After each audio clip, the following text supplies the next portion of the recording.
Welcome back to Mic Check with Mr. Anderson, and we've reached episode four already. Ken, does it feel like we're 4 episodes in?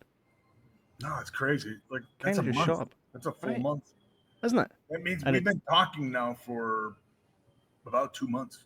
Yeah, every day, which is like it's like a wee couple relationship, isn't it? Seems like we've known each other for years. 100%, and that's how you know you're onto a good friendship, is when it feels like that. Same with the kind of friendships where you can go a year without talking to someone, or 2 years, or 10 years, and then when you hit it off straight away, it's like you never have missed each other, like yourself and Undertaker last week. Yeah. Biggest praise from everybody has been so far that it was like it didn't seem like an interview, it felt like two friends chatting. How's the response been from last week's episode on your end? That's really what I was after in the first place, you know. Mm-hmm. Like when we first started talking about doing this and about reaching out to my old friends, I don't want to be an interview. I don't want it to be an interview. I want it to just be a chat, and like it's good. That's Totally. the way it felt. Just two guys testing the mic, And as the always. thing is that in the wrestling business, you be like I said, married. Taker and I were married to each other for a year practically, because that's what it felt like. I saw Taker more than I saw my wife. And it's like that when you're on the road. You're with this crew and you're traveling. You know, WWE, the schedule was 4 nights a week, sometimes 7 nights a week when you're doing overseas tours, right? I remember the longest tour I ever did was 19 days, 19 shows in 21 days. And that was, we did a tour in the US, and then we went over to the UK and a little bit of Europe, and then back to the US.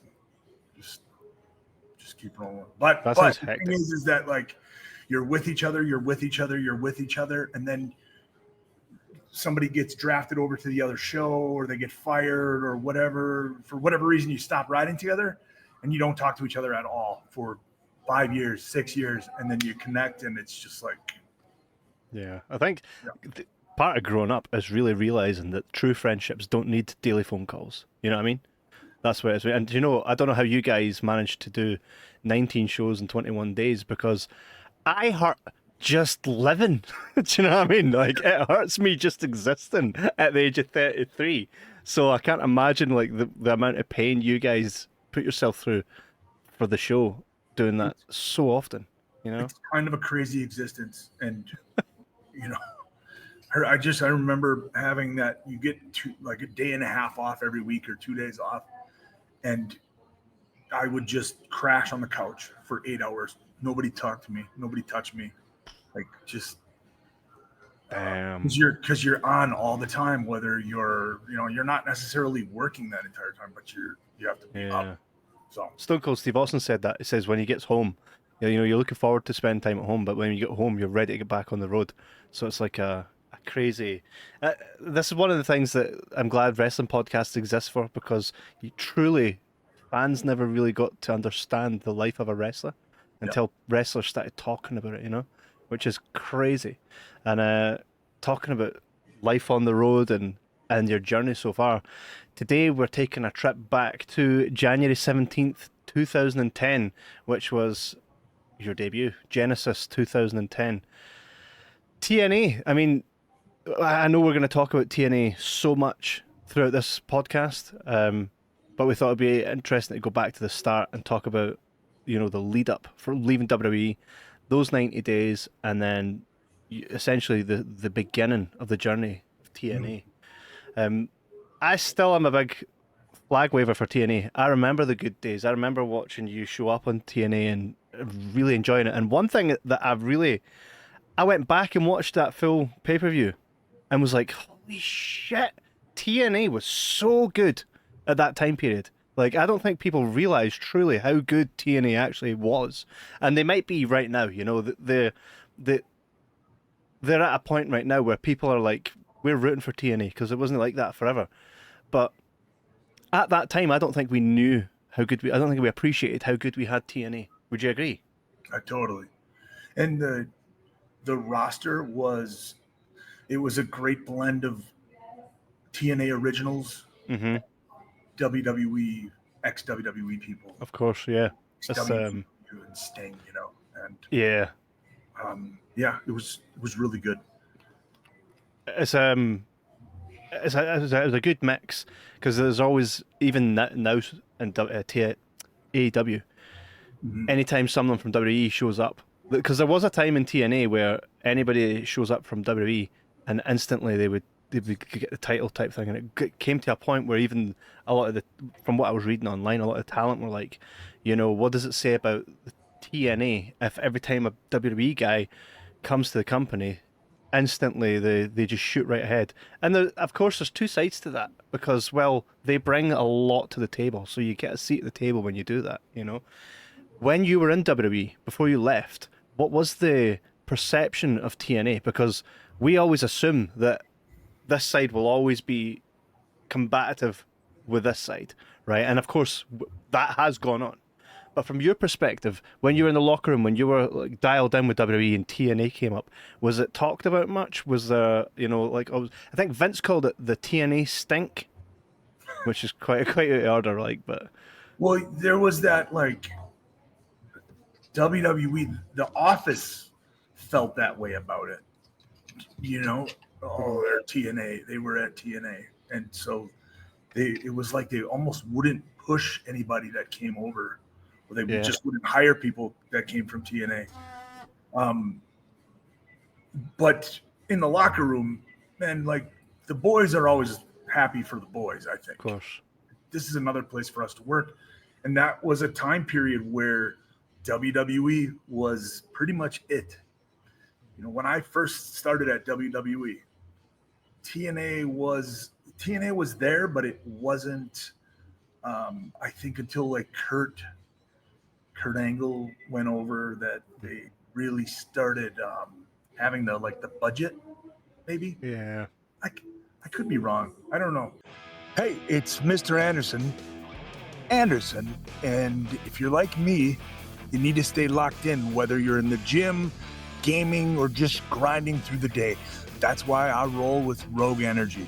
They've got 3 killer options: hydration, no sugar, just clean electrolytes, energy packed with focus and stamina boosters, chill when it's time to wind down without crashing. All 3 are just $34.99, but because you're watching Mic Check, I got your back. Head to rogueenergy.com and use the promo code MICCHECK for 10% off. Stay sharp, stay strong, stay rogue.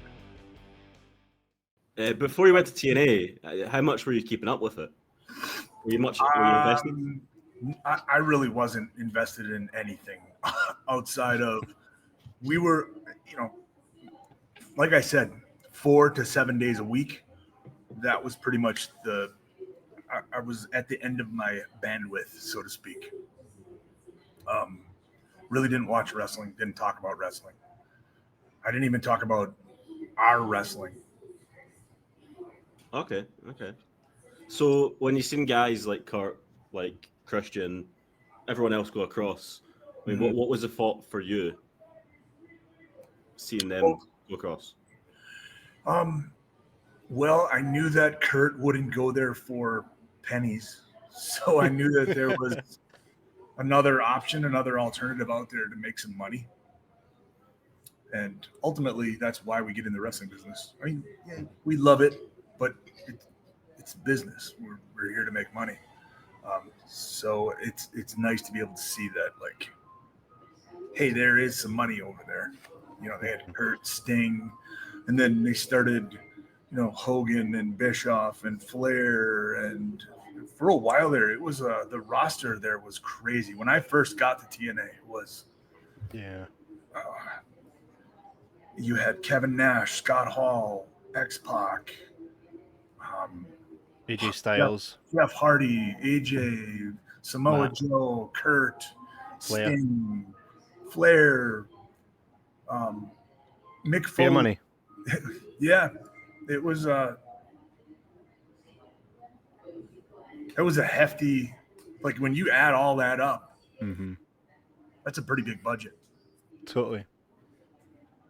The TNA at that time, like I say, was for me, was always very special. It was it was a true alternative.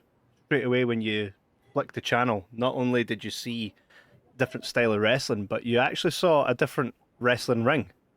And on your debut, the show kicks off with Bischoff and Hogan in the ring. And when they came along, they were like, when they first came into TNA, it was like, so we're here to make things better. We're here to change everything. When the fans loved everything about TNA. I think, obviously, in hindsight, you know, I think their mindset from what, maybe it was just on TV, again, you could speak more to it. From the character standpoint, the mindset was we're going to come in and take TNA to the top. When already TNA like was truly loved. At that point, you're seeing the six-sided ring, and Bischoff and Hogan came in and scrapped that, and then the fans forever protested it. What was your thoughts, maybe even before you went to TNA, on that six-sided ring? Dodged a bullet. Honestly, right. Honestly, like I was like, Paul. When I signed my contract, I was like, fuck, this six-sided ring is gonna suck. Yeah. The night that I debuted, hey, by the way, it's gonna be four-sided. Oh wow. And was it just eventually they brought it back, and look, I agree, it looks great, it looks cool. It's not the greatest to work in. Yeah. It's stiffer. The benefit is that it's larger, so you have a bigger surface area to play in. Mm-hmm. But the ropes kind of suck. They're really, really stiff. Yeah. When you go to the top rope, there's not like, you know, it's a little harder to find your footing. Damn. So is it because everybody will have been trained, and of course a four-sided ring. You're just used to doing things a certain way. Mm-hmm. Yeah. And also, like, for me, one of the stupidest things that we do is hit the ropes. Right? Psychology. I remember as a little kid, one of the reasons I didn't like wrestling was because I would see somebody get shot into the ropes and they would turn and pivot exactly every time and bounce back. It's like, why? Mm-hmm. Why does that happen? Like, how does that happen every time the same way? Yeah. Just sort of, it's one of those things as a wrestling fan, you just forgive it. It's just part of the deal. I think, but there still needs to be an element of, you know, hiding the wires, right? And the whole idea behind shooting somebody into the ropes is to catapult you to get that whiplash effect from the ropes, so that you can deliver your blow with a little more force. And when the ropes don't give it all, it's like there's no reason to get shot into the ropes. There's no reason. And then when people still do it, it looks goofy. Yeah. No, you have seen that. I think if I was to use the ropes, it would be more so I would run into them and come in, or do what Hangman Adam Page does. He uses the rope to get over and do his lariat. So I think it's interesting, and it makes sense when you are using it to spring yourself and get more momentum. Yeah. I do understand though when you say, you know, you take someone, or the 10 punches in the corner on the head. Like, you mean to say that, like, I know it's like being in a real fight, and I'm trying not to get punched in every way. Do you know what I mean?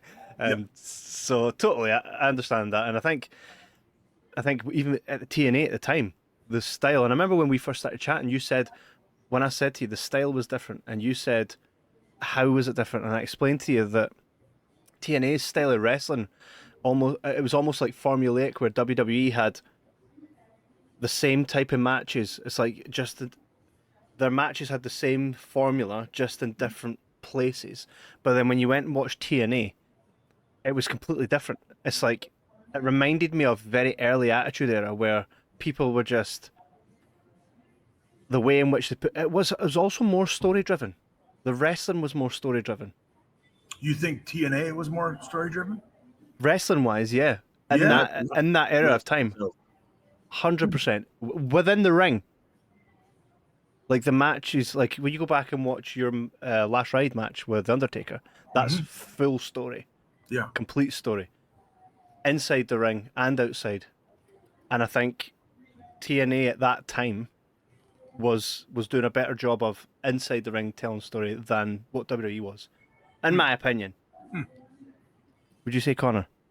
Oh yeah, definitely. Like in the matches, you can feel it's not just a generic matchup. Mm-hmm. Certainly when you're watching the pay-per-views, there is a story fed throughout, which I agree sometimes was lost in WWE at that time. Yeah, I think. Well, I Okay. think maybe one of the things about WWE was we've got three main storylines that we're focused on, and everything else is just filler. And that might be Yeah. what you're referring to. Yeah. Which, yes, Because when I first started watching wrestling, like I came to the party late, right? In 1997, it felt like every match, every person on the card was a star. 100%. Everybody was a superstar. And then when I was there, it was like you knew when you saw certain matchups, like, oh, I know who's going to win here. Like, I know what this is. This is just a throwaway. So I understand what you're referring to. Completely, yeah. I saw a clip today, and it said, and it was like one of those quotes where it says, "Oh, the Attitude Era was just Stone Cold Steve Austin and jobbers," and at the bottom it says, "The jobbers," and it's Jeff Hardy and Steve Blackman just having an absolute banger of a match. Do you know what I mean? It's like, if that's what you're gonna call a jobber, holy shit. Do you know what I mean? Like, can you imagine a world where the less accredited matches are like Hall of Fame worthy? You know what I mean? That's how good the time was. So you leave WWE and you've got 90 days between. And am I correct in saying within those 90 days, the original videos on this channel, this is what you produced? So in your mind, you're like, okay, I'm done with WWE. Straight away, was the thought TNA? Or was it just like, let's just feel out the next couple months and see where it goes? No, it really, I didn't know what I was going to do. I didn't have a good attitude about the wrestling business. Yeah. Really, I was fucking sour on the business. So one of the things that frustrated me when I was at WWE was the creativity. I felt like you just even the stuff with Taker, man, I would show up and I didn't have much creative input into those matches. It was just like, what do you want me to do? Yeah. And at some point it becomes like punching the clock. I remember having a series of matches with one of the greatest performer that I've ever stepped foot in the ring with, in Shawn Michaels, and feeling like I was punching the clock. Wow. Just, what do you want me to do? And to the point where when I first got to WWE, the producers, I remember Ricky Steamboat specifically saying, like, you guys, you need to stop calling your matches in the back. And you guys are like, just go out there and work. And then when Ricky Steamboat would produce my match, he would be like, okay, now can you punch him? No, wait, no, you throw a punch, he'll duck it, then he punches you twice. And it was like, what do you want me to do? Yes, sir. Okay. Yeah. Me, sir. And it's nothing against Ricky Steamboat. It's just like, that was the directive from the office. That's just the way it was. So my creativity was stifled. I felt like it.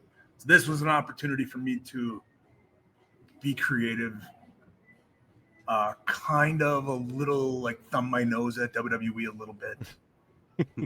Yeah. I think a lot of people do that anyway, right? And why wouldn't you? It doesn't matter what job you have, WWE, Starbucks, anywhere. When you leave on not great terms, or even when you're there and you don't enjoy it, why wouldn't you have that? And if you actually love or take pride in your body of work, you're gonna feel that way, right? Yeah. You can anybody can say, "Oh, someone left, he's just bitter." No, well, people that don't leave are bitter as well. Also, like, bitterness is just what comes with not being able to truly. What was it JR says? It's either cash or it's creative. Right? If you solve those two problems, we got a great working environment. I think from what it sounds like, micromanagement. I suppose you're an artist. You want to go out and paint, and you can't. You're being told this is how it's going to look. You just fill in the green. 100%. That's totally. And so just leaving. First of all, when I first got that call, it was like getting punted in the nuts, like hard. Oh yeah, damn. Oh, now what am I gonna do? Fuck, I can't believe this has happened. I lost my dream job. Yeah. And, you know, all the other stuff that went along with that, which we'll get to further down the road. Yeah. But it was brutal, man. Like I remember just laying on the couch, just like, what the fuck just happened? And I hated that it wasn't on my terms. I remember like Steve Austin reached out to me probably a year or a year and a half earlier and said, "Kid, get the fuck out of there." He's like, go to TNA. He's like, get out of your deal, whatever, go to TNA, go to Japan. And I was like, what do you mean? And he's like, you got some people there that don't like you. And like he laid it out. Those people right there, like, you've got a problem. You need to get away, get yourself over, do your own thing, and so that it's on your terms. And I was like, okay, that's right, but fuck, this is, you know, like, this is a great payday. How do I walk away from this kind of money? And so I didn't. I just kind of hung on, but my attitude didn't get better, and so then eventually I get fired, and it's not on my terms. So now it's like, what the fuck am I going to do? So anyway, after that initial 2 or 3 days of self-pity, I was like, you know what? I'm going to be okay. We're going to be all right. And then it was like I almost felt like rejuvenated, like this elephant had just stepped off my chest. And I was like, okay. And then I got pissed. And I got creative, and I reached out to a friend, and we started making those videos that you can still watch on this channel. There's like 10 or 12 of them. Yeah. And then I started doing independent gigs here and there, and I got booked for the Hogan tour of Australia, which was like the first big thing that I did. Actually, it was Umaga and Rikishi, who are brothers in real life. Yeah. We're brothers, and they, you know, hey man, let's go do this thing. It turned out to be the most fun that I have ever had on a tour in my life. Yeah. Because normally when you're on a tour, so you know, with WWE, you're on that tour and you just go, right? We got a show in Glasgow on night 1, and then the next night you're going to be in Dublin, Ireland. And then the next night you are in London. And the next night you're in Paris. And the next night you're in Berlin. And it's just go. And you never get a chance to like just chill, take in the scenery. And for this, it was like we would have a show in Melbourne, and then we have 2 days off. So we get to chill and hang out. And all the boys would be at the pool at the hotel and having a good time and hanging out. And then we would, you know, everybody go to the airport, and we would fly to Perth, and then we would have a day off at the hotel to chill and go check out the town. And then we'd have a show, and then we'd have another day off. And then it was the most fun. And the boys that were on that tour, I had so much fun. It was awesome. And that's where I met Hogan and Bischoff, and we connected there, which ended up being my, you know, introduction into, hey, these guys put in a good word for you over at TNA. That's pretty amazing, isn't it? Like, because I suppose at your time, Hogan had already left during WWE at the time you were there. Bischoff would have been gone as well, right? That's right. I met Eric one time in catering in the 4 years that I was with WWE. I think Eric Bischoff is the greatest GM that ever was a GM, and that goes through any promotion. And I would debate anybody on why I think I'm correct. Obviously, why do you feel that way? Yeah, growing up watching, like, so I think that's what's missing right now in wrestling, is the strong GM figure that can make things unfair, that can have that story. Like, because right now it's very sports based. You know, the show starts, they're all walking in with their bags every episode. What happened to the shows we would start and Bischoff be like, do you know what? I just don't like you for whatever reason. So if you don't win tonight, you're in a trash can and we'll never see you again. Do you know what I mean? Like, putting something other than a title on the line. Bischoff to me was the greatest. Him and Stephanie's time together. I think Stephanie, like, she's 50% of why he was great at the time. But I just don't think maybe Vicky Guerrero's a great argument because she's amazing. But I think Eric Bischoff for me during his WWE days was the best on-screen GM, and I would love to see him in that role again. Yeah. I think even at Raw 25 when he walked out, that place gave him a warm welcome because we remember just how good he was, you know? Yeah. He's a hell of a character. Yeah, totally. And I love watching his show as well. He's forever combating Tony Khan. For some reason, those two are always at each other. Who? Tony Khan, you know, the owner of AEW. Oh, are him and Eric at odds with each other? Always. I think Eric and Dave Meltzer are not on friendly terms. They're not on each other's Christmas. No, I don't think. I think most people in Dave Meltzer are not. At least all the people from the business that tend to have podcasts tend to have something against Dave Meltzer. Me, I'm just like, yeah, I just love watching it all. But so you were on this tour, Yeah, with Hulk Hogan and Eric Bischoff, right? So let's just look at the experience, the history, and everything they brought to the table. What was that like? Were they good to you? Did you get on well? there was like I said, it was just from top to bottom. Everything about that tour was fucking awesome, and just everybody. There was just chill. Everybody was chilling, and we'd go out and we'd put on kick-ass shows, and then we worked hard and we played hard. That's what it should be about. Yeah, I think. But I really, but also just had some great conversations with Eric. Not so much with Hulk.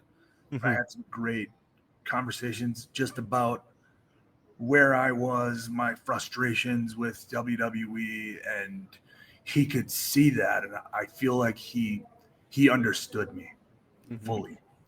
And then when I got to fast forward to I'm in TNA, and Eric pulls me aside and says, "Look," and we've touched on this briefly. I understand where your head's at, where you were at. I understand that they would hand me a script. We talked about this, 2.5 pages long. Memorize this word for word. Yeah. When I hand you a script, it's just bullet points, and it's going to be, you don't have to necessarily say exactly what's on that paper. This is just sort of where we need to get to. Yeah. And that was just so freeing. And then, you know, it was Vince Russo was the head writer at the time. And I love Vince to death, but sometimes, and I imagine writing wrestling has to be the worst job in the world. It's got to be the hardest job in the world because you have to write in all these different voices. And so he would write some stuff for me sometimes, and I'd be like, "Oh my God, I can't say that. That doesn't fit." And if I would have a hard time coming up with something, I would reach out to my buddy Paul Heyman, and I would say, "Paul, can I show you something?" And I would send him the script and say, "Hey, you know, here's what I'm thinking. You got any thoughts?" And he would be like, "Give me 5 minutes, check your inbox." And the motherfucker would type up a whole script or just, you know, like a bunch of bullet points, and he fired it over to me, and it would be like, "Oh my God, that makes sense it ties these two things together perfectly." And you know, if I had, well, you know, this little part here doesn't really make sense, and so, you know, he would. It was a sort of a back and forth. We'd play ping pong a little bit, and then finally come up with what I was gonna walk out with and say. So in a roundabout sort of way, Paul Heyman was writing TV for Impact at one point, or TNA. There's the dirt sheets. By the way, I don't know if you noticed, but there's some clickbait. the last episode's taking quite the storm over on all the sheets. Usually you say one snippet of a thing and boom, they're out with it like it's a real thing. Eh? But that's amazing. That just goes to show, by the way, that the boys, the talent, truly are the talent away from all the companies, right? Because Paul Heyman's helping you do what you're doing over in TNA. We're on the same team. We're on the same fucking team. Yeah, totally. That's Paul amazing. Wanted TNA to do well. I heard a rumor that I don't know if it was Dixie Carter, but whoever was in charge at the time, offered Paul Heyman a role in TNA, and he said he would only do it if, like, truly he was given the reins. And I don't think it ended up happening because, and I'm sure it was Dixie Carter at the time wouldn't give over the reins to Paul Heyman. So I think for Paul Heyman it was an all or nothing. If he's going to put his name and his credibility to something, it has to truly be his. But I don't know. There was a little more to it. Like there was, right. there was without getting, I don't feel comfortable like completely, but there were some specific things that he said I need to happen, and she wasn't willing to do that at the time. So. I think I've read this, so you don't have to confirm this. I believe, from my extensive research, and this is just me being a fan and reading into things, that he wanted to basically push a youth movement and kind of make the veterans take a bit of a back seat and focus more on the newer talent. It may be that I think I read that. Which, by the way, I think it wasn't anything against those older. Of course, it was just. I think he had a conversation with Kevin Kay, who was the head of Spike TV at the time. Mm-hmm. He's not a wrestling fan, but he would turn on the show, and he said he would see all these guys that were older in the business going toe to toe with these young bucks. He said it just didn't make sense to him. And so, Paul was like, look, give me one or two names and I'll feature them. And, when Hulk Hogan doesn't need to be on TV every week, but when you see him pop in for WrestleMania or something like that, it pops the ratings, it pops the house. Sometimes nowadays. I'm LA. Yeah. I'm of course, Hogan was what hooked me at the age of 3, watching him and Warrior, him and Andre, so for me, Hulk Hogan will always be that, the larger than life, not terribly of the person, because I don't know him, but Hulk Hogan, the character, I'll always have a place in my heart for Hogan and Warrior. Maybe we'll go with Goldberg instead, right? Goldberg, I like Goldberg. I think, I don't know why he gets so much shit. He's exactly what he says on the tin, and he shows up and does exactly that. I think Goldberg's great, and I think when I was growing up and my lunchbox was WCW and my t-shirt was WWF, everybody used to always confuse. I don't know if this was just a thing in Scotland, but is that Stone Cold? No. He's the one that doesn't have the hairy chest. He has the vest. People would always but they're so different. The only thing they've got in common is that they're bald. But I think it was the non-wrestling fans that confused them. Yeah. The general public would always confuse the two of them because no wrestler ever got confused between them. No, right? Definitely not. So it's kind of like it's got to be like a parent that has twins, right? Right? Like you look at, nobody can tell them apart, but as the parent, wow, it's fucking. Yeah. Well, you have twins, but they're both boy and girl, so they're a boy and a girl. Yeah. So here's a funny story about that. Walking through the mall. Oh, you got kids. Are they twins? Yes. Was it boy, girl, girl? Boy and a girl. Are they identical? Hey, see, in 2025, they could be. Well, yes, except for one little thing. Craziness. No, I know it's the funniest things people say sometimes, right? I've got quite a few friends that are twins and boy and girl, and it's funny because my friend J-Mac, who I do the Jibber Jabber podcast with, his twin sister does look just like him without the beard. So if you place them together, they're so similar, so funny. Other than the Bashams, how many wrestling twins has there ever been? Other than the Bashams. The Usos, right, sorry. Do you know why I didn't think of them straight away? It's because see where they're at right now? They're so different. You don't actually see them as twins. I used to get them confused all the time, but now it's so easy to tell. Could not confuse them now, which is high praise, eh? I don't know. Bushwhackers weren't twins, weren't they? Were they even related? No. I don't know. I think so. There's not been very many wrestling twins, so there No. could be future Anderson twins. I think El Grande Americano and Omos are twins. No, Yeah. no, Chad Gable. Yeah. Ah, of course. Yeah. My Oh. kids don't. Wrestling is like just No. not on the. They don't care about it. Is it one of those things where like you could show them you wrestling the Undertaker and they're just like, "Kill Dad," anyways? Like, do Yeah. they? I Literally, totally that's get that. literally what it is. One couple years ago, I think they were in first or second grade, and they had fucking show and tell. They had show and tell. Yeah. They're thinking about what to bring, and I have this ring giant action figure. Yeah. Yeah. Made. And, Brilliant. like, Pierce, take this.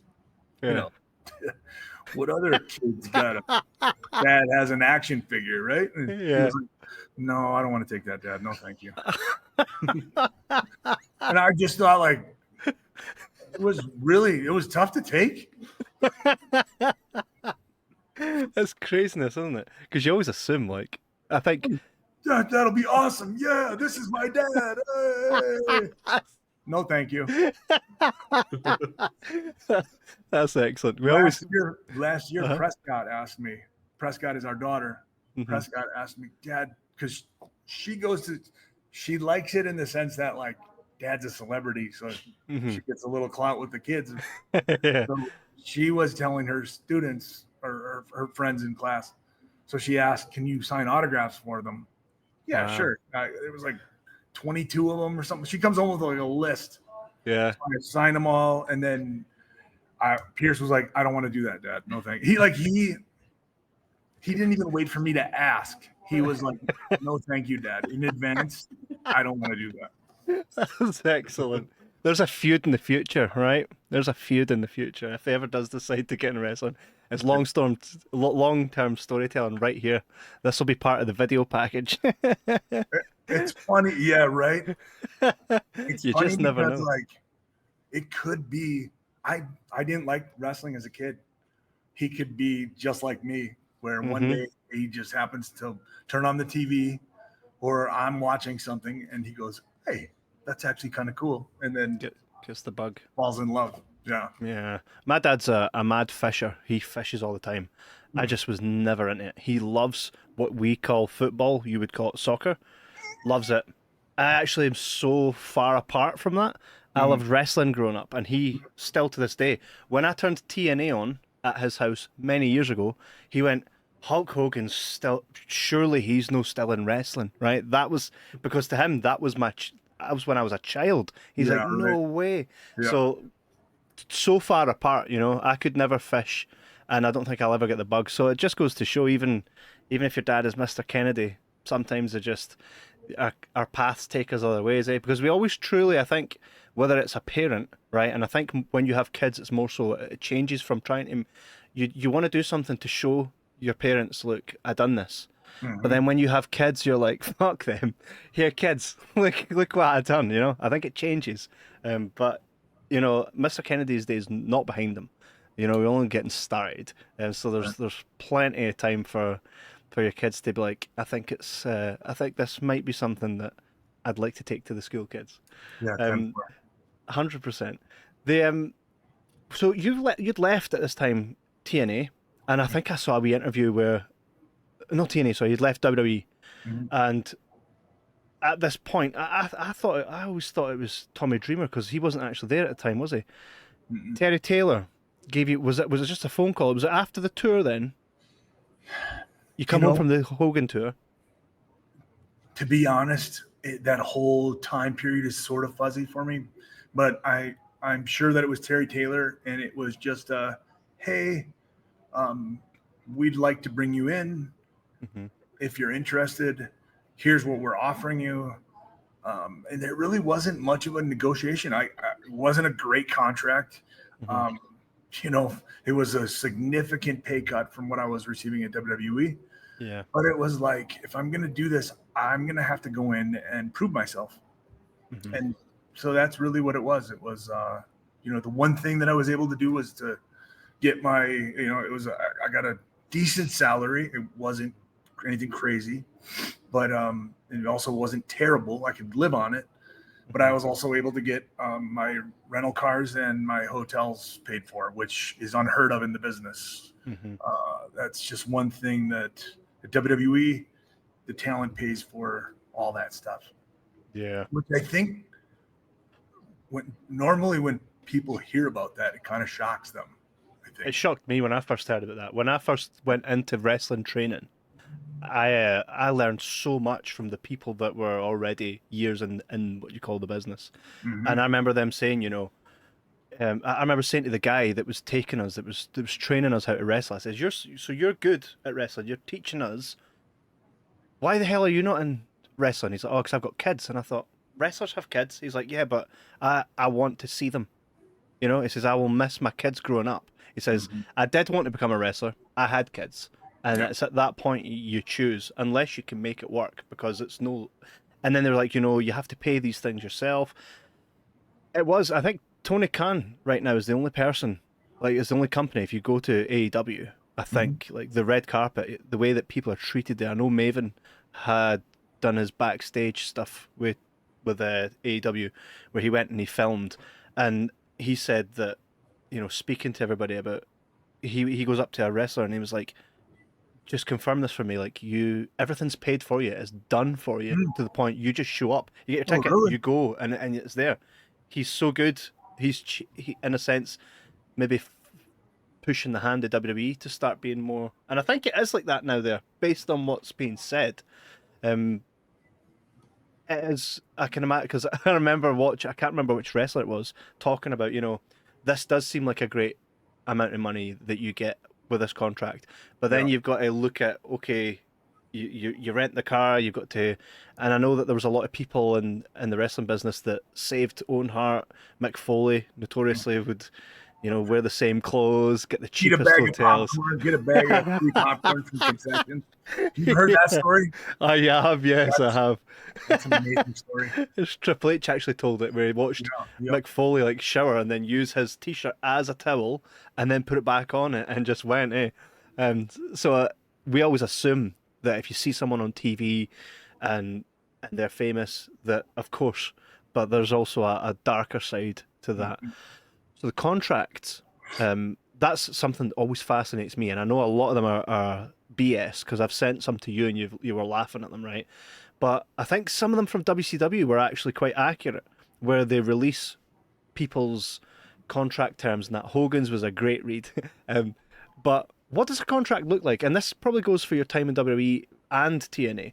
When your so you had a phone call and they say, we're going to offer you this. I take it they send you through the mail, you get a contract, you look it over. Do you get a lawyer involved? Are you at that point? Or do you just like, hey, I'm just signing? No, WWE, I do not. It's like, take it or leave it, pal. Really. Yeah. At the time, like I said it earlier, that's the only game in town. So, hey, there's this one part that I'm going to, oh, you don't want it? Okay. All right. Cool. Right. Yeah. That's really the way that it is. So, but then, and it's funny too, because when I showed my original few contracts from WWE to my lawyer, because I had a lawyer, you know, when I went to TNA, he looked at it and went like, "You signed this? This is crazy." Oh, no, it's just very. And anybody who looks at them says, holy shit, this is really, really one-sided and very. They can fire you at any time for any reason. But you can't, you know, it's just like it is what it is. It is. And you know what? I think I listened to a lot of Jesse. I met Jesse Ventura once. And he's correct. He's so correct when he says the independent contractor term, right? So you're independent, but you can't go and work anywhere else. Like, we all know, like, come on, that's such BS. Even into 2025, when you think about all the hashtags and, you know, equal rights and all of that, and no one's really started the ball rolling on, let's look at this over here because you guys are strangled, essentially. And like, because we all love wrestling and the wrestling business, right? But see, when you actually look at it, if any other workplace that wasn't wrestling treated their workers the same way that you guys have been treated, it would be chaos. Yeah, and it's like, what do you do? Exactly. Yeah, it's the only game in town. You need everybody to come together and be on board and say, this is what we're going to take. You know, like there's got to be changes, and it seems like that's an impossibility. Yeah, there was a time. This remains. John Oliver did a piece on it. Last week tonight? Have you seen it? Yeah. I think I've read about it, but I didn't actually. It's really interesting. You should watch it. I will. Last week tonight, and specifically about the independent contractor thing. I listened to Jesse Ventura talk about it, but he said Hogan stabbed him in the back because if they unionized when Jesse was, given the speech, and I think he would have got it done, by the way, right? But if they had unionized, that would have meant that Hogan would have actually had to be treated the same as everybody else. So apparently he stooged on them. Not apparently, it's factual. He did, yeah. He admitted it, and you know what? Fair enough, eh? But I think that was the time. That if anything was going to happen, that could have happened. Unfortunately. Yeah. So when you get your contract and it's in front of you, is it just essentially, here's what we're going to pay you, here's what we expect from you? Do you get holidays? Do you get like if I've got a contract with so there's nothing in there that says you get 29 days annual leave, nothing like that? No, sir. Wow. It's different now, I believe. You hear a lot of talent, newer talent, speaking about having days off now and being able to go and have holidays and go on a vacation with their family and things like that, and not miss those special events. But with WWE, it was you were on the road all the time, just go. No holidays. Holidays are actually like the Christmas time tours. That's biggest money. I think the thing is that they're starting to see the benefit of this now. They are. I'll take Drew for example. He, I think, in a few occasions over last year, he's had like a rough match, let's say like Hell in a Cell, and then he's been off for a couple of weeks to a month or over a month. Yep. And it's worked in favor of the excitement of seeing him come out. If he's there the next week, and it gives other performers space to actually get in the show, which for me is the biggest problem with WWE right now. Is they're spoiled for talent. They just have the quality of talent that they can just have not performing is ridiculous. They'd be world champion anywhere else, and they're not on the show. And your talent having that time off makes sense, because like your talent is happier and therefore does a better job for you. It's like that in any line of work. 100%. What you saying there, Connor, that the talent pool is so rich. I think it was only just reported, was it today, that TKO, that owns WWE, is $3 billion in debt. That'll be why they're laying off so many. So that's where all these layoffs are coming. They're doing 2 PLEs a month, right? There's a lot of inner workings. That's huge overhead. Right? Which is, I think a lot of the debt, from what I read, again, we can never take any of these articles as fact, but it's being reported by credible sources that apparently there's a power struggle between Triple H and The Rock as well, and telling very soon how that's going to... Something did seem off about Mania, but that, I think, will play a part in what's to come. Because, like you say, the talent pool there is massive right now. And I think with everybody now, with a little bit of... When you bring something to the table, you get a seat. I think there are more wrestlers now that if they were to leave WWE, they'll be absolutely fine out with, especially where it comes. Only TNA and AEW will only get better with all these same type of guys kind of coming to it, which was the case on the day of Genesis 2010. Yeah, I watched it from start to finish. One great card, especially the main event as well, Angle and AJ Styles. So you sign your contract and they tell you straight up, here's what the plan. How did they do? How did they lay it out? What does that look like? Who's the conversation with? There was no plan. There was no.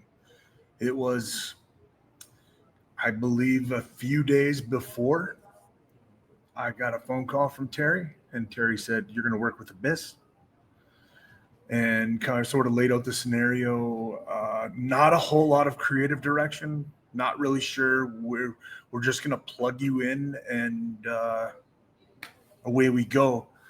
There wasn't any long-term planning. On the day, I remember I flew in, went to my hotel. Abyss came, knocked on my hotel room door because they wanted to keep it a secret. Which is this is sort of a frustration, I guess, a critique, I guess, of TNA, was that every time somebody came in, every time there would be like a debut of a character that was known from WWE, it would be a surprise. It would be a secret. And instead of, I feel like, that would be a source of, that would drum up viewers, like, oh my God, so-and-so is debuting tonight, I have to watch, versus their mentality behind it was, well, if we just do it this way, you're going to, you lost out, you didn't watch. So I just feel like they dropped the ball so many times on so many different occasions with huge debuts, Matt Hardy, Jeff Hardy. Do you think that they should have advertised you were going to be there? I mean, at this point, it would be like I could be an armchair quarterback, and just it is what it is. And I don't think it was. It wasn't special. It wasn't tremendous. I watched the match back, and I'm glad that I did, because I was kind of shocked at like how underwhelmed I was. It was a match. There was nothing. I mean, like, even my promo was vanilla. It was like I said something that, like, Anastasia and I are watching at the same time, right? And we looked at each other at the same moment when I said it. Like,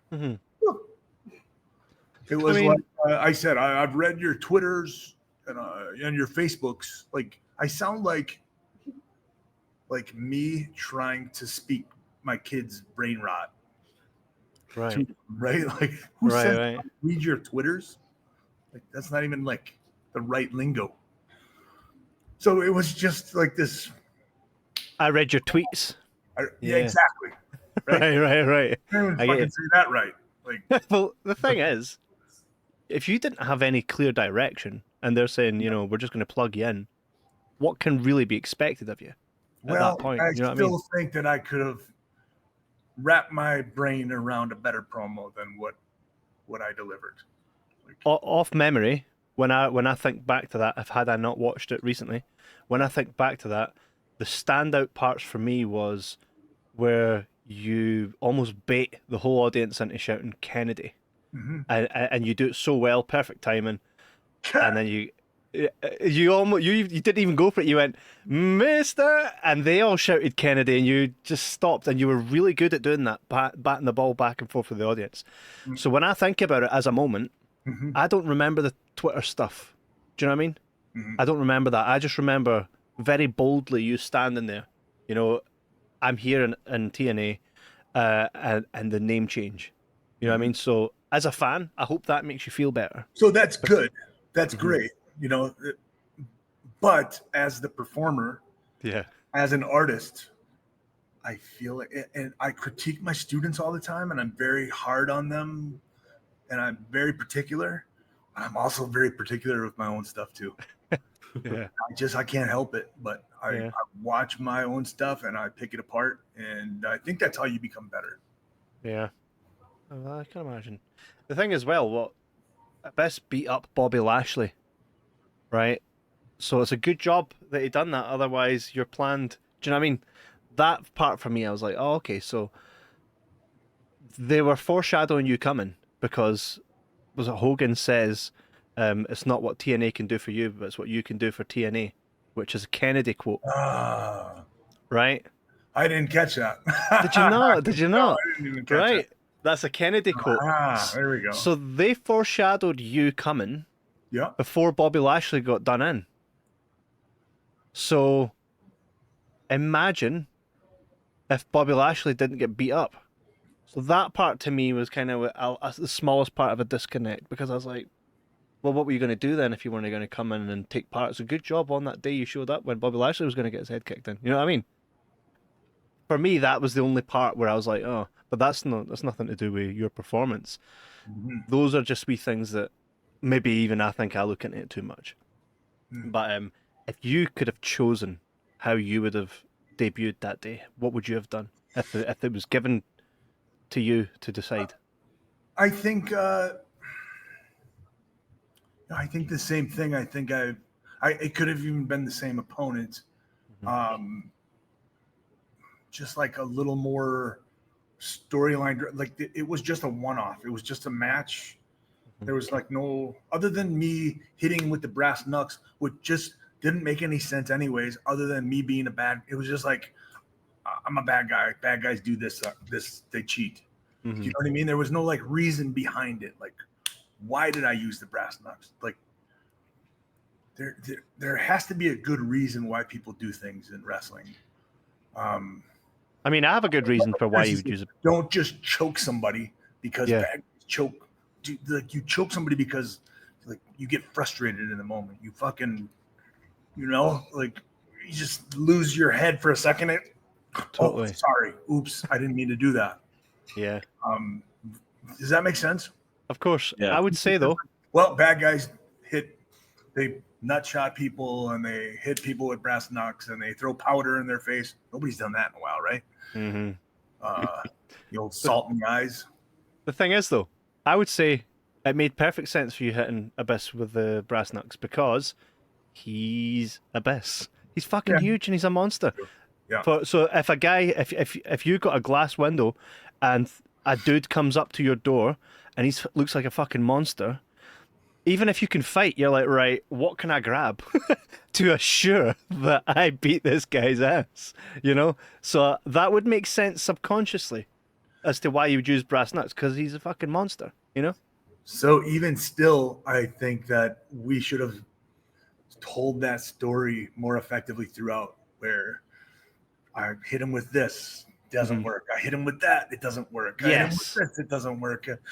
Finally, I have to use this. Like, I'm forced to, and I feel justified in doing so. Like Kevin Nash in the Punisher film. Like, there's a point. Have you seen the Punisher, the original in 2004 with Thomas Jane? Yeah.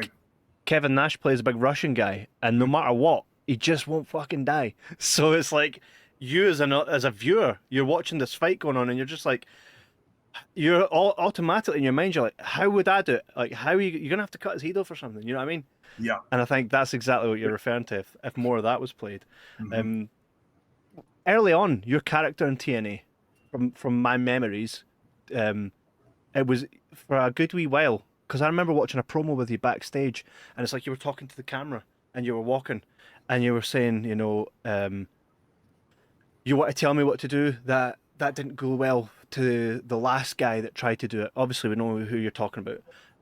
Were you told, like, look, people know that you're no longer at WWE, lean into that a little bit? Was it because even if you watched Genesis, right at the very start, Hogan's like, and Vince McMahon, it's like it was a very, we're coming for you, WWE type of. Yeah. Do you know what I mean? So did they kind of see you as like one of their soldiers to help push that? Was that what were the conversations like in that respect? Yeah, I do believe so. Like, and there was when Hogan and Bischoff were there, it was very clear they wanted to compete they wanted to kick the door open for competition. They wanted to compete with WWE. And we truly felt like we had a product. We definitely had the roster to go head to head with the WWE at the time. So yeah, I was definitely, I was asked to lean into that. You know, I was pissed at the time. Yeah, of course. Mm-hmm. Let's see it. And you know, we get to this point where I cut this. I showed up. I remember I showed up. Vince Russo handed me a script, and it was very WWE. And even though even though I was pissed, had a chip on my shoulder, I never wanted to go back to WWE ever again. Yeah. I was like, I'm done there. I will never go back. I still didn't want to like blow the bridge up, and because I didn't want to be seen as like, he's just whining, you know, he's just complaining. So I remember, and again, they had told me bullet points. You don't have to say exactly what's on the paper. And so I heavily modified and edited what he asked me to say. And I went out there and I cut the promo, and I came back to the curtain. He was like, bro, I remember he pulled me in tight. He was like, bro. And then they did this to you. This happened. This. Like, I want to see that. That's what we need out of that promo. Please, I'm begging you. Please go out there and you have to do this again. And I didn't want to do it. And I initially said, I'm not comfortable with that, man. I don't want to do that. And I eventually did. And I remember I felt like, okay, I'm going to go out there and I'm going to cut this same promo. Basically, they're going to shit on it. And hang on 1 second. Oh, good. No, the battery's dying, and this isn't charging. Actually, yeah, it is, but it's not lit up. All right, give me 1 second. I got you. Okay. Don't worry, just keep going. Yep. I'm just gonna. Can you unplug that for me? Yep. Thanks. There we go. Sorry, guys. Oh no, all good.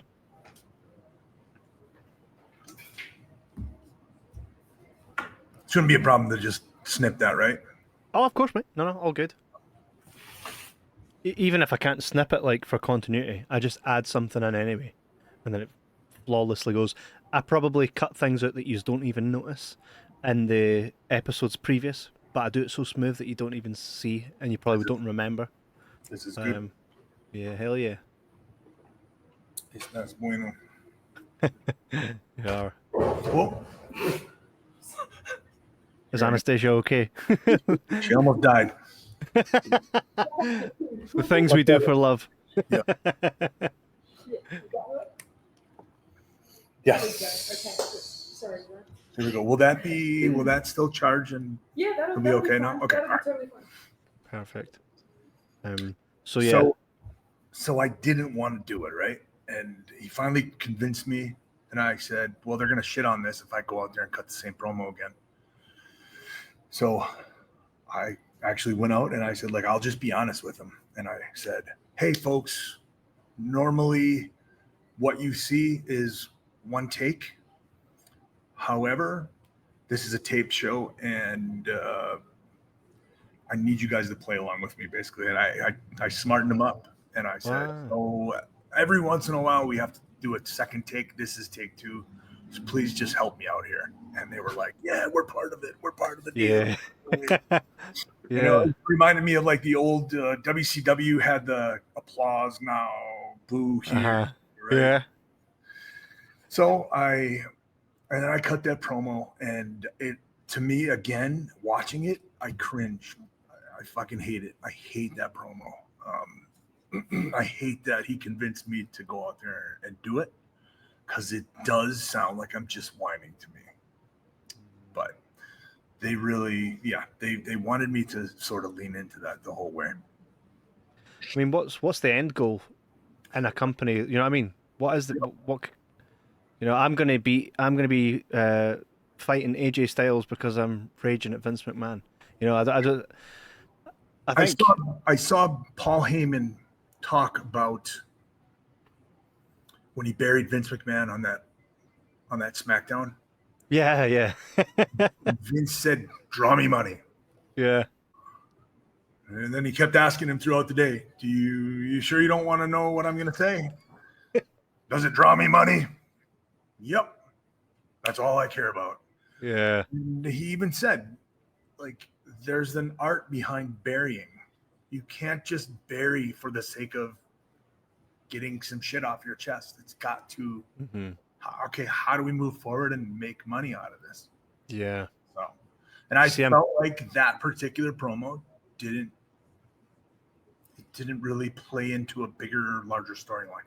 If someone big from WWE, a big name in WWE, was debuting in 2 months and came and was like, I'm here to defend the on, because I think that's where TNA missed out, by the way, having a WWE guy come in and go, I am a WWE guy, right, without, and being like, no, sure, defending the honor of WWE. 100%. One, that would have been like, that would have been excellent. Who do you think at the time would have been a good get for that type of character?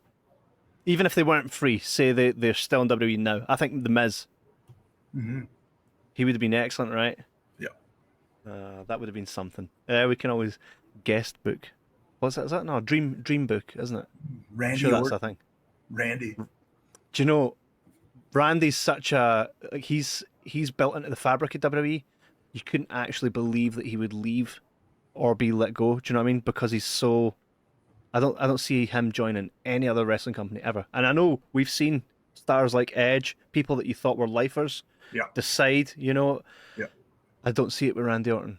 I don't think we'll ever see him. He was made for WWE, and I think now I don't see it. But at the time, I remember, I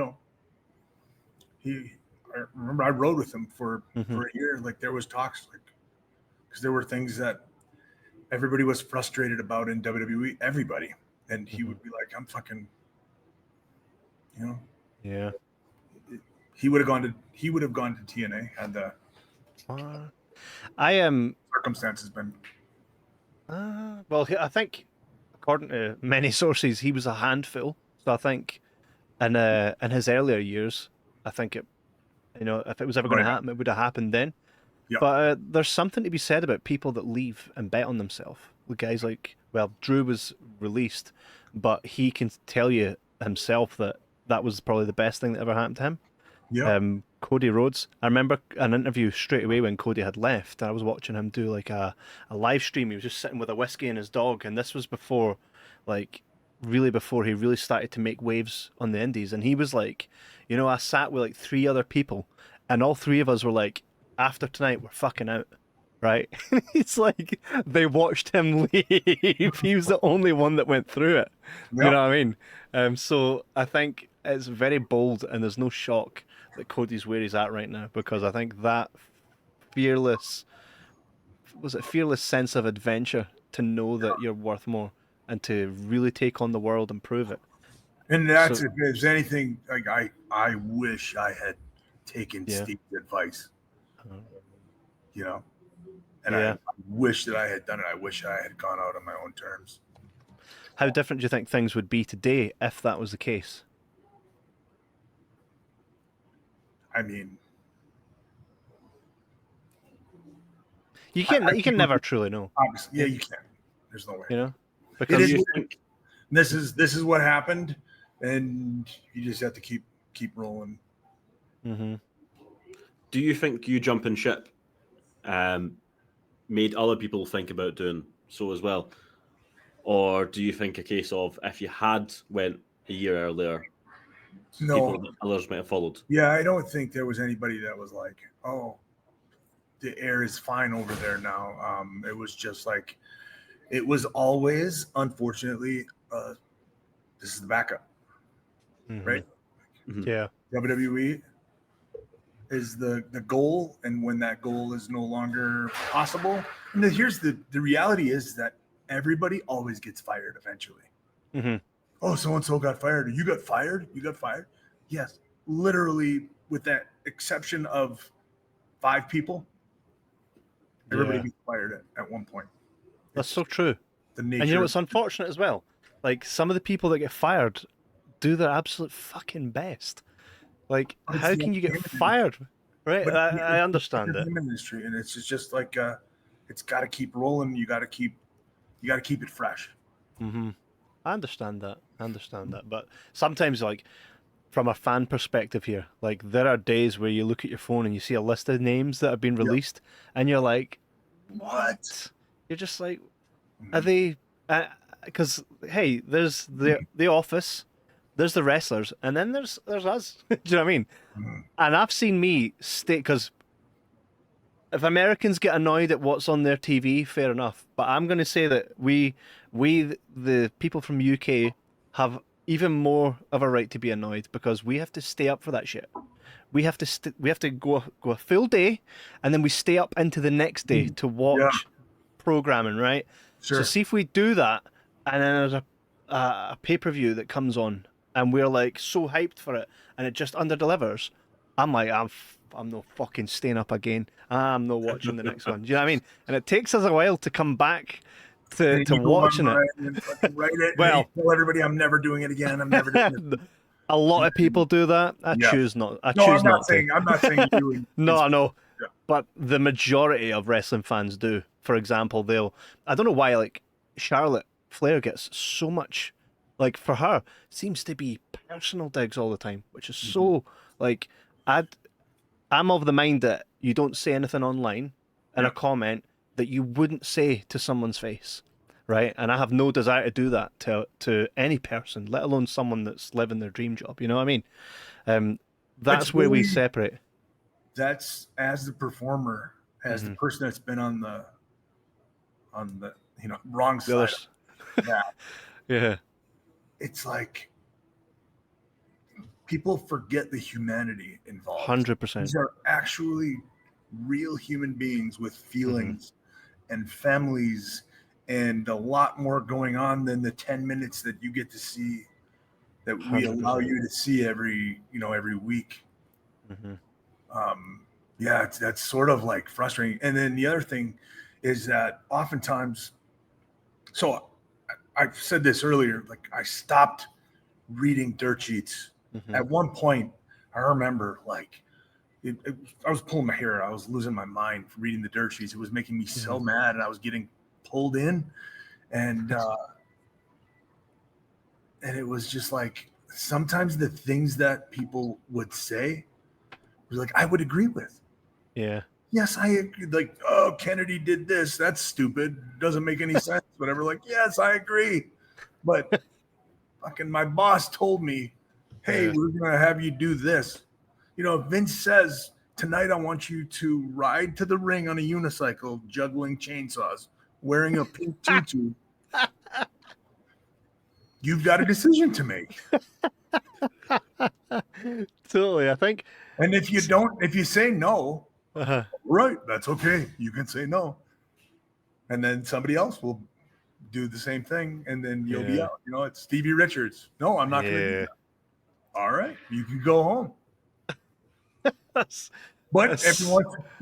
then every once in a while, somebody saying no works out. Yeah, because that's what I was going to say. Like, Vince McMahon is like a Rubik's Cube where the colors will never match on one side.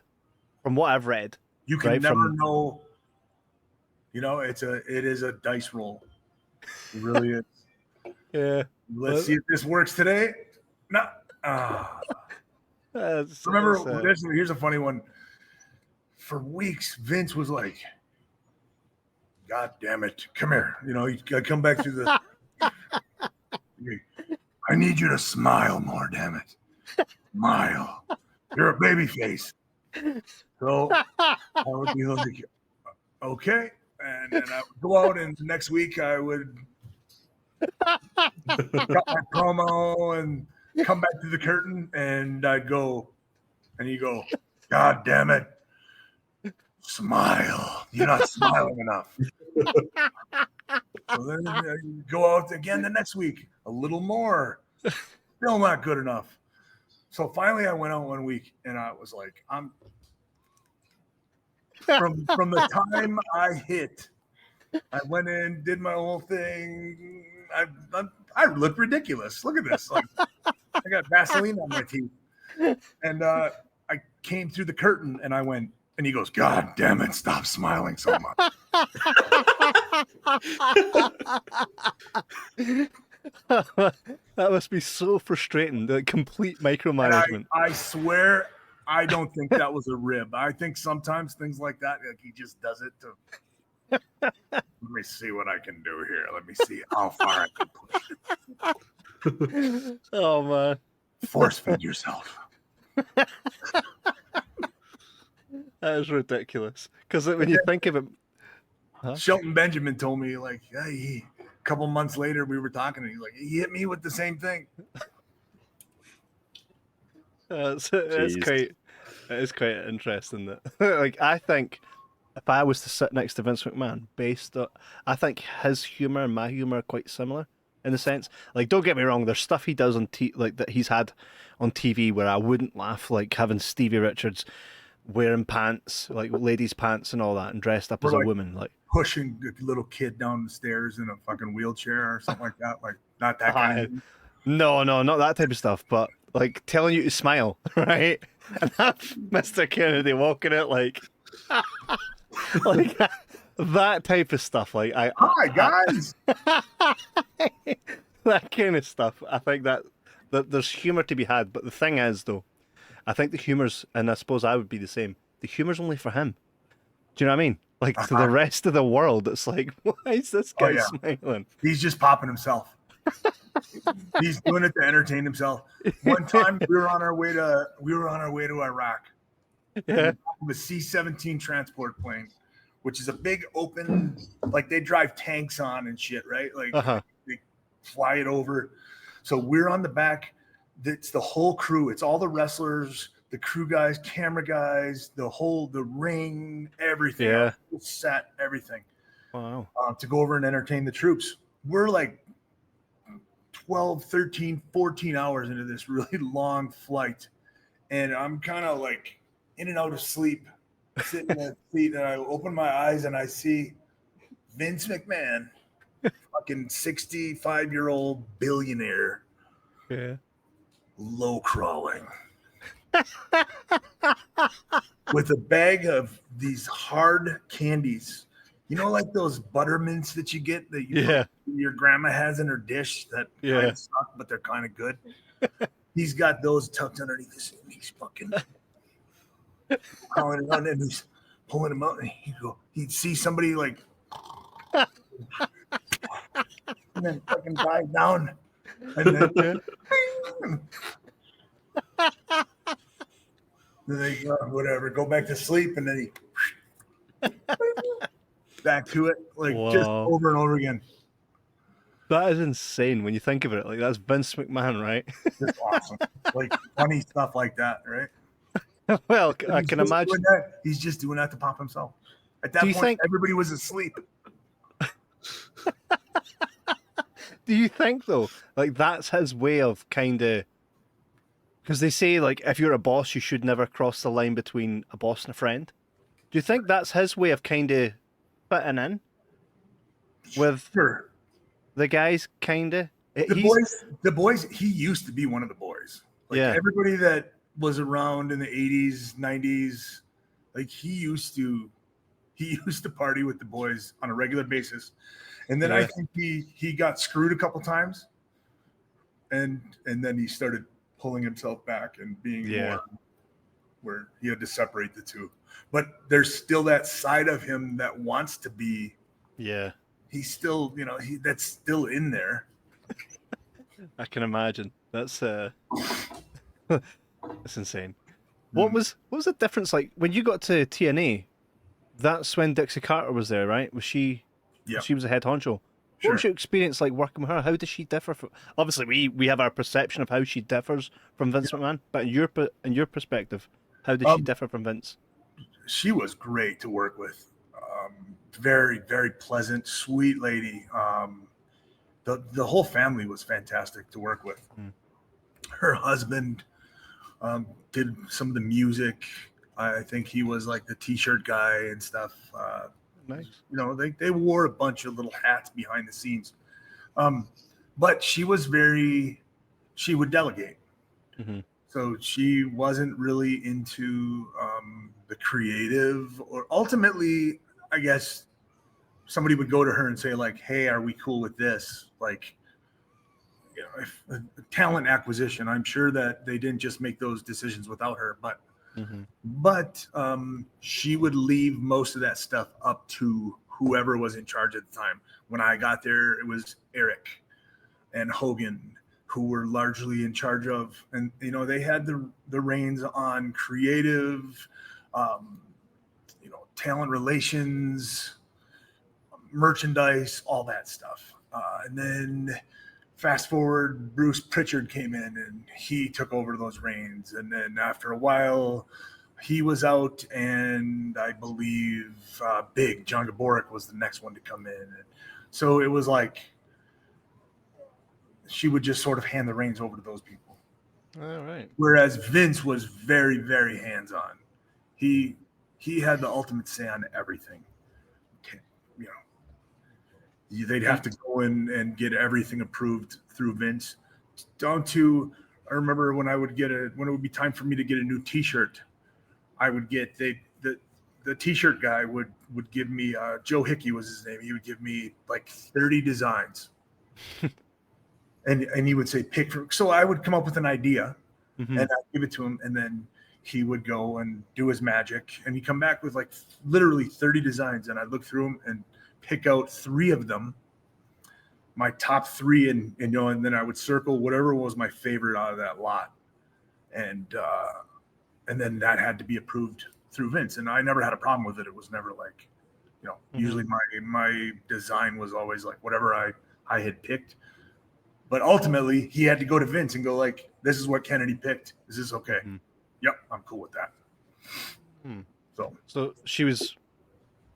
She was more hands off in that regard. I don't think she had anything to do with merchandise or anything. Did you get the sense that she was a huge wrestling fan? No. No. I don't think she knew much about wrestling. Although I think when she did get involved, she got heavily involved. Like she did her as much research as she could. Yeah. Like, as much catch up as she could possibly do. I think I don't think she gets enough respect for, like, I know, like, from reading through many of the articles and that throughout the years, that people kind of looked at Dixie Carter a little bit like, oh, she's got more money than wrestling knowledge, right? But I think at that time, like, a lot of the greatest stuff that happened might not have been a direct result of Dixie Carter, but it was her at the wheel. Yeah. You know, so maybe she did at certain points surround herself with the right people. You know what I mean? Like, when we look at the greatest era, in my opinion, and I think a lot of people would agree, of TNA, Dixie Carter, it was there. That was Dixie Carter's time, you know? Yes, absolutely.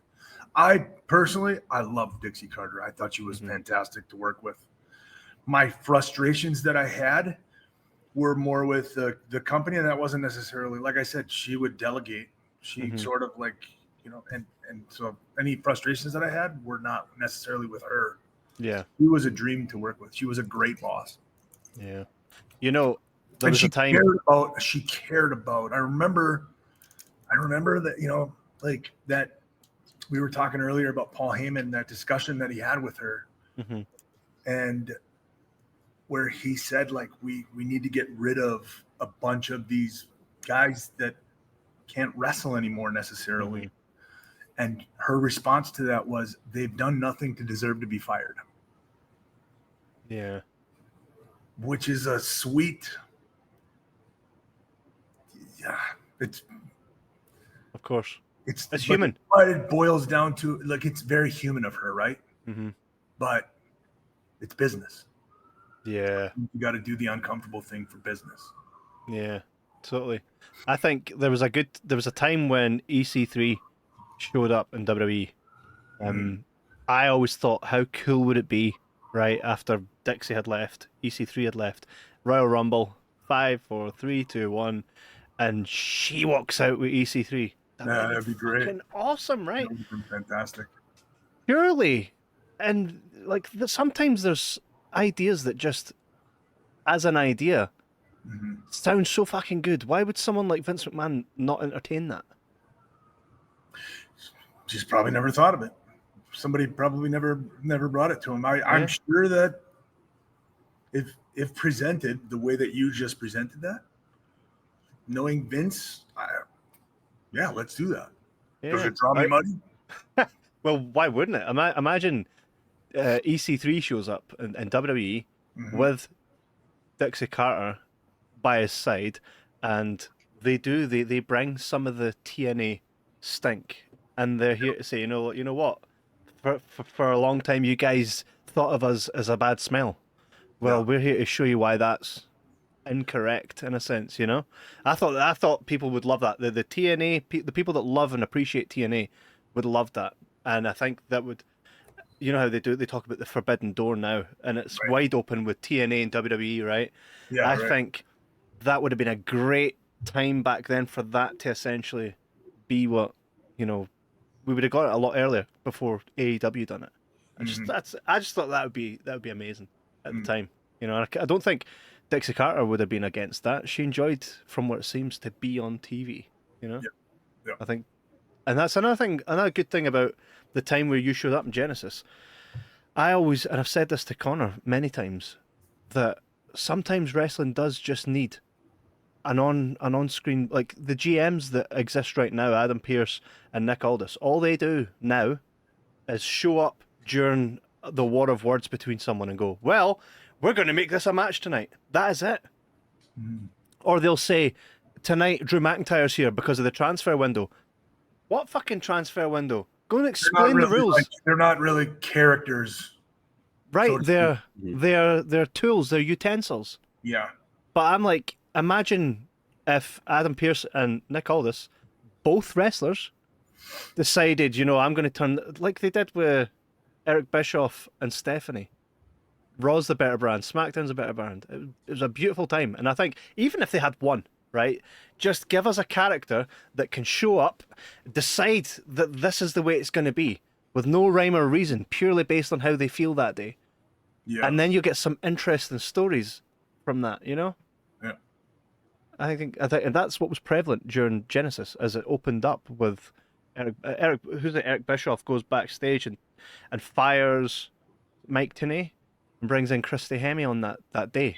He's like, you suck, so we're going to get rid of you, and brings in Christy Hemme for an interview. I thought, oh, okay. It's a good way to dislike the establishment, essentially. Right away. On that, of course. Mike Tenay's so likable. Like, 100%. On your day of showing up to Genesis, what was that like for you? So did they fly you in, and you stay there the night before? You go to the building. Are you hidden? Did you speak to anybody on the way in? I feel like I flew in that morning and just went to the hotel. And like I said, Abyss came to the hotel and he was the producer on that match and just said, hey, here's what we want to do. Here's the plan. And then he and I just laid out what we were going to do. And then I waited until 15 minutes before our match, and then rolled up to the venue they had me in a van, rolled right to the door outside right outside the stage, the sound stage that we recorded everything on. And I popped out, walked in, went up the ramp, said what's up to a couple people, but it was relatively just kept under wraps from everybody, from all the boys too. So I wasn't even backstage all day. So you go out, you do your promo, you do the match with Abyss, come back through the curtain. Is it high fives? Who greets you when you walk through the curtain after the match? I don't recall, but it was everybody there. It's such a chill atmosphere. Everybody was cool, welcoming. Very respectful. That's good. Mm-hmm. So you had, because at the time, of course, there's all these reports of TNA. Like, you would even see sometimes they would say it on the show. People think they can just come here and they think they're going to come in. MJF is saying it right now in AEW. He's saying it right now. It's the same type of, well, we're the OGs. We started with this company. And when someone from over there comes, I want you to know that this isn't you show up, you get a good pay, and was there none of that? Were you met with any of that? That's just character stuff, really. Yeah. Ultimately, at the end of the day, there might be a little bit of truth to some of it, but I think ultimately it's just, it's just curious. We're all on the same team at the end of the day. Yeah. Like I am not mad if somebody can put food on their table. Totally. I think Bring it. even when so after you'd gone, Hogan was gone. I think even at the point it was before I think it was not long just before, it was before AJ Styles left. There came that time where every week you would hear an update. TNA's going out of business. TNA's going out of business. But you know what's interesting though?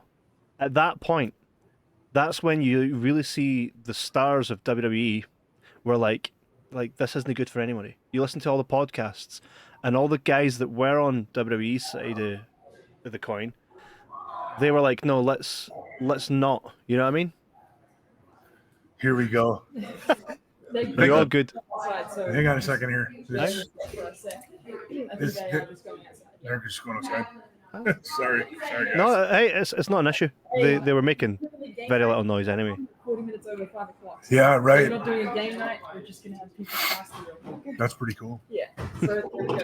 I'm gonna close that door actually. It looks like a really comfortable place that you guys are. It is. It's pretty awesome here. It looks really cool. There's a pool table. There's an outdoor. I'll show you like later. Like nice. Yeah. We're on is it 17th floor? 17th floor. Wow. Overlooking the city right downtown Minneapolis. So there's like nothing here that has 17 floors. What's that? There's nothing in this country that has like 17 floors. Yeah. No. Not in Edinburgh. Not in maybe in Glasgow. Yeah. You'd have to go down to London to get something like that. It's crazy. I know. But we got nice Highlands and all that stuff, and there's nice buildings. There's a lot of nice buildings. Yeah. They're really old buildings. Yeah. Hell yeah. Aye. So we can just go straight from there, eh? Yeah. Yeah. So basically, what I was saying is, it was at that very point where we, as the wrestling universe, the fans, got to acknowledge that the guys in WWE didn't want anything bad for TNA, because they were always singing their praises. You know, like, we want TNA to succeed. And by the way, TNA is like, who was it that was in the Royal Rumble? Curtis Axel. Curtis Axel was never eliminated from Royal Rumble one year. And I remember there was a meme that would come out every year saying, just to let you know, like, he's still in the Royal Rumble. And that's what TNA is like. And I think where we're at now, I think one of the biggest reasons that WWE are fine, you know, merging with TNA and doing the partnership, is TNA know where their place is. And there's a lot of love there from the fans for TNA. So it's no longer looked at as competition, which is mad to even think, because I think now WWE don't look at everything as, like, they don't look at anything as competition, even though they do, but they don't, if that makes sense. Yes. So I think when AEW show up, it's like, oh, okay, well, which one? They're the new guys with all the money, and then there's the little brother TNA here. So I think, you know, I mean, TNA is just kind of sitting in the middle, and WWE are like, well, no, you can come here. Do you know what I mean? It's good. It's good from a perspective of, like, there's tons of places for people to work and earn a living, but it's also like you want that competition. Competition is good. Yeah. And there isn't that bloodthirsty, not even a little bit. Like, even when I was at WWE and they had separated the brands, Raw and SmackDown, like, we were on the same team, but we were also like, we're the better show. Like, we were constantly trying to outdo the other. You know? Do you think there's any chance, anytime in the near future, that we might see anyone come close to WWE and you know, maybe topple them? Because, you know, AEW is second best right now. It depends who you ask, but personally, I don't think they're super close to where WWE are. I mean, do you think anyone will get that close, or even go above them? It doesn't seem like it. It really doesn't, and we keep seeing these glimmers, but I think everybody does exactly the same thing. I think there needs to be a different take on the way that it's presented. Mm-hmm. One thing that I always say is I think the hardest part to beat with WWE is the fact that they have this history. You know, you've got WrestleMania over 40 years, and you've got these gimmick matches like the Royal Rumble, which is super exciting for everyone to go and see every year. Mm-hmm. You know, you've got Money in the Bank nowadays. You know, you've got all of that. I think without that, anyone else struggles to get close. I think that's the missing ingredient. We do see that though, Connor. We see Money in the Bank being replicated in all these other companies. It's like whatever WWE does is the innovation. But they need their own. But that's correct. They do, I think, a new match style. Or what about this? What about a match? When did we last see something like a storyline that has 2 stars talking about how you're not going to get your finisher on me? It's just not going to happen. Someone comes, you know, this match is going to be first one to hit their finisher. So it's no longer 1, 2, 3. It's creative ways to avoid getting your finisher used. Mm-hmm. You know what I mean? Just something. Do you think that happens, Ken? And do you think the office, so to speak, ever sit around a table and go, what's a new match style? Because I think from Royal Rumble, It's always the same. Yeah. There's never any, like the last new Elimination style Chamber of match was the Elimination Chamber, or which came first, the Money in the Bank or the Elimination? Elimination Chamber, then Money in the Bank. Yeah. It's like, there's no new. Yeah, we need something. Oh, I think we need beyond just a new type of match, but how it's presented. Mm-hmm.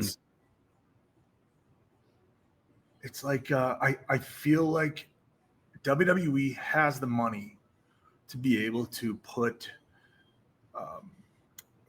Lucha Underground, like that kind of cinematography. Yeah. Instead of these, it's just kind of corny when it's the same takes. It's so-and-so walking into the building, pulling their bag. So-and-so, this drives me crazy too, is when the people are doing interviews and they have the title over. Like, who the fuck walks around like that? Yeah. Nah, I get it. You know, Totally. It's kind of funny because, like, there have been people in the business who have been, like, they rib the shit out of them if they do it. Somebody would actually wear the title. Somebody would say, like, hey, you got to wear the title. You're the U.S. champ. You have to wear the title to the airport. And they would do it. Like, oh, well, they said I got to do it. And then everybody would just rib the shit out of them. God. But nobody does that. Nah, I understand it. And you know what? The other thing is everything is always presented inside the walls of whatever building they're in that night. Mm-hmm. You have all this. It's like, get cameras. Stuff happens at the gym. Stuff happens in the car on the way to the venue. I don't know. It's just always this same sort of boring. 100%. We have a book that's like the size of Spider-Man 1, the thickness of Spider-Man 1, and these are like different ways of presenting storylines. And we just start at page 1 and we flip through it, and then once we just flip it back to page 1 and we start over, and we just do it's the same sort of storytelling over and over and over and over again. 100%. Again, that's where I say even the general managers, they do the same thing. They do the same job. And half the time, it's the wrestler in the ring saying, "I want you tonight." Oh, the commentators have just heard that Adam Pearce says that can go ahead tonight. Whatever happened to Eric Bischoff being like, "Oh, you want a title shot? Cool. Well, you got 5 opponents tonight, and if you don't beat all of them, you're fired." Like, now we're talking, man. That's what it was all about for me. You said when you showed up at Genesis that it was van to the arena straight out. What was the discussion on your theme song? Did you get any input? Dale Oliver is the guy that did my entrance music, and I don't remember. I think we spoke on the phone where he kept. Oh man, I honestly cannot remember because I just like I said, I watched it back, and it's got the entrance music that you hear when I made my debut is it's never been changed. But I remember there was a process of like, you know, they were like, what do you want here? Dale said, what do you want? And I said, like, I want to have like a glass break or something like that. That's it's, and I said, I thought there'd be some like mic feedback and tapping on the microphone and then hit my, but I said, I don't want it to be my full deal, like Mr. Anderson, because I'm going to do it again. Right. I don't want to do it. I don't want you to hear it and then just repeat what you heard. So, yeah, you know, I had some input there and we did it a few times. And I remember going into the truck and hitting it. So actually, I'm sorry. Like, again, this is the whole time period is a little blurry. But instead of pulling up to the arena, I might have actually gotten to the arena like an hour, maybe 2 hours early. And they kept me in a separate room. But it was Dale came to me and talked to me because I do remember having to sneak out to the truck and yell, Mister. Wow. They've done that so fast. Quite a very quick turnaround. Edited it right on the spot. And beautiful. He came up with that little tap, tap, tap, tap. Yeah. That's your best song. That's your best theme song. I love it. Opinion. I love it. It's my favorite entrance music that I've ever had. Did you get that same type of freedom with WWE, or was it just here's your song, go? You did. It was, yep. No, that's pretty good. Yeah, I remember. I remember being in Vince's office, and he was like, well, "Let's listen to your new. This is what." Who's the guy that does WWE's entrance music? Jim Johnson. You mean the GOAT, the absolute GOAT? Oh wow! But it was sort of like I've hated the like that voice that he will right. I'm not a fan of that, and I'm an ass man like that. Banging tune, by the way. Love it. You just turn around to make sure no one's watching. That's hilarious. And there it is. But I remember saying, like, I'm not a fan of that. And Triple H was standing right there, and he's like, well, you just shit all over Jim Johnson. That's okay. Oh, come on. He was joking. He was joking. It was. And I was like, no, I didn't mean it like that. I just, like, I'm not, yeah, from that. Because the initial entrance music that they presented me had that sort of sound. And I was like, my entrance music on the Indies was Pour Some Sugar on Me. Seen them live several times. Like, phenomenal band. I want, more something like that, or like AC/DC. But then he came up with that. So that was very AC/DC sounding. That one that they used. It was very, very good. Well, it wasn't as good as the TNA one. I think the TNA one they hit the nail on the head, so to speak, with that. And we use it even today, which is great. And I thought, do you know what I thought to myself, right? There's rumors right now that TNA is maybe going to be purchased by WWE. And if that's the case, they might flag us for using the theme song. We did get we actually I reached out and got permission, so exactly. So thank you very much, ladies and gentlemen, for staying with us nearly 2 hours as we talked about Ken's TNA debut. This won't be the last time we talk about TNA. Ken's on the move. You will see a vlog very soon where Ken travels to Philadelphia and wrestles in the old ECW arena. So where his camera and his setup was situated tonight was on the move, and unfortunately at the end a lot of studenty type of folk came in and it got wild, so we had to kind of cut the episode. But we did get a lot covered in that episode, so I'm really happy with that. And thank you very much, everybody, for sticking with us. It's actually like insane that we get to do this every week, and it's truly our pleasure. And I know Ken loves it. And the biggest reward for us is being able to connect with you guys. Ken more so because he loves all of you, so it's great that he gets this opportunity to reach you guys, and you get the opportunity to reach him. So thank you very much. If you've not subscribed already, please do, because it helps the channel grow. The bigger we grow, the more opportunities we'll have in the future. The bigger the channel can grow, and the better all round for everybody, including you guys. So thank you very much, and stick around next Tuesday, and there'll be another episode, and look forward to Ken's vlog. Thanks again, and take it easy. The pleasure's been all mine. See you guys.